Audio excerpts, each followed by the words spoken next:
தனுசு ராசியை பொறுத்த வரைக்கும் எதிலும் எப்பவும் மாறாமல் இருக்கின்ற மனம் வேண்டும் தனுசு ராசிக்கு.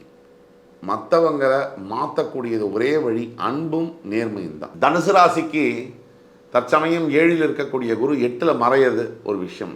குரு பகவானை பொறுத்த வரைக்கும் எந்த இடத்துல இருக்கார் அப்படிங்கிறத விட அவர் பார்க்கின்ற வீடுகளுக்கு தான் பலம் அதிகம்.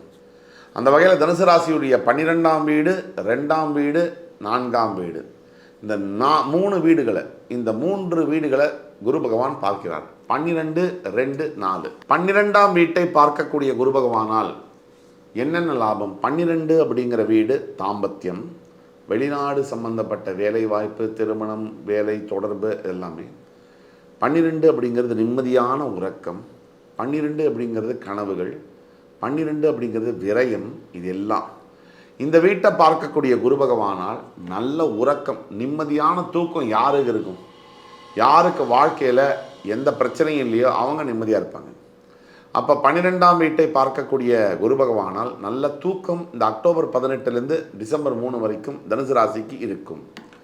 அதே மாதிரி குரு பகவானுடைய பார்வையினால் நல்ல தாம்பத்திய உறவு, அருமையான கணவன் மனைவி, பரஸ்பர நட்பு இதெல்லாம் இருக்கும். அதே மாதிரி 12ஆம் வீட்டை பார்க்கக்கூடிய குரு பகவானால் மிகப்பெரிய அளவில் கடன் தொல்லையிலிருந்து விடுபடுவது,